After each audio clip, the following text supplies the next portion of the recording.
Assalamualaikum warahmatullahi wabarakatuh. Nyawa adalah anugerah Allah Subhanahu wa Ta'ala yang begitu dijaga dan dilindungi dalam Islam. Tidak ada agama yang begitu menghargai dan melindungi nyawa manusia melebihi Islam. Darah dan jiwa manusia mendapatkan perlindungan kuat. Allah Subhanahu wa Ta'ala menetapkan pembunuhan satu nyawa tak berdosa sama dengan menghilangkan nyawa seluruh umat manusia.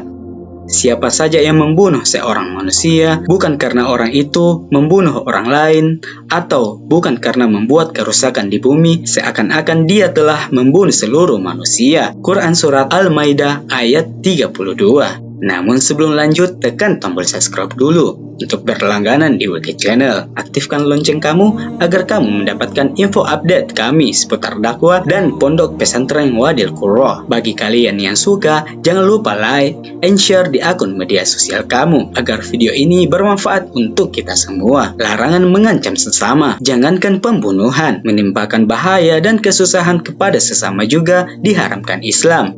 Nabi Shallallahu Alaihi Wasallam mengancam siapa saja yang membahayakan atau menyusahkan orang lain dengan balasan yang serupa. Siapa saja yang membahayakan orang lain, Allah akan menimpahkan bahaya kepada dirinya. Siapa saja yang menyusahkan orang lain, Allah akan menimpahkan kesusahan kepada dirinya. Hadis riwayat Al-Hakim.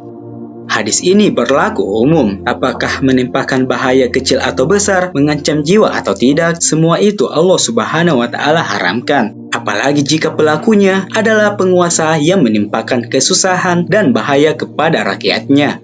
Tindakan mengacukan senjata tajam atau senjata apa saja atau sesuatu yang sekiranya mengancam keselamatan orang lain adalah haram. Bahkan meskipun hal ini dilakukan dengan main-main, hukumnya tetap haram. Dalam hadis penuturan Hamman dikatakan, aku pernah mendengar Abu Hurairah berkata bahwa Nabi SAW bersabda, janganlah salah satu di antara kalian mengerahkan pedangnya kepada kawannya. Siapa tahu setan menarik tangannya, lantas ia terjerumus dalam lubang neraka. Hadis riwayat Al-Bukhari.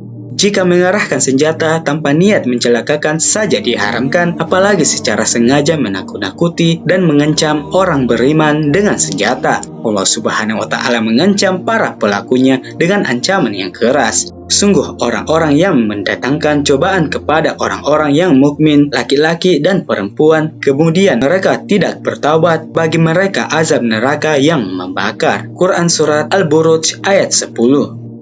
Besarnya dosa pembunuhan. Harga nyawa manusia, apalagi mukmin, amatlah sangat mahal di sisi Allah Subhanahu wa Ta'ala. Karena itulah, darah seorang mukmin mesti terjaga kecuali dengan alasan yang hak. Tidak halal darah seorang muslim yang bersaksi bahwa tiada Tuhan selain Allah dan bahwa aku adalah utusan Allah, kecuali dengan satu dari tiga perkara. Orang yang membunuh satu jiwa, orang yang sudah menikah, yang berzina, orang yang keluar dari agamanya atau murtad dari Islam dan meninggalkan jamaah atau kaum muslim. Hadis riwayat Bukhari dan Muslim. Begitu berharganya nyawa seorang mukmin. Kehancuran dunia jauh lebih ringan dibandingkan dengan hilangnya nyawa mukmin tanpa hak. Rasulullah SAW bersabda, kehancuran dunia ini lebih ringan di sisi Allah Subhanahu wa Ta'ala dibandingkan dengan pembunuhan seorang muslim. Hadis riwayat An-Nasai. Ancaman keras. Allah Subhanahu wa Ta'ala dan Rasul-Nya mengancam keras pelaku pembunuhan, terutama kepada orang mukmin. Pertama, pelakunya dinilai telah melakukan dosa besar. Nabi SAW bersabda, jauhilah 7 dosa yang membinasakan. Mereka para sahabat bertanya, wahai Rasulullah, apakah itu? Beliau menjawab, syirik kepada Allah, sihir, membunuh jiwa yang Allah haramkan, kecuali dengan hak. Hadis riwayat Al-Bukhari.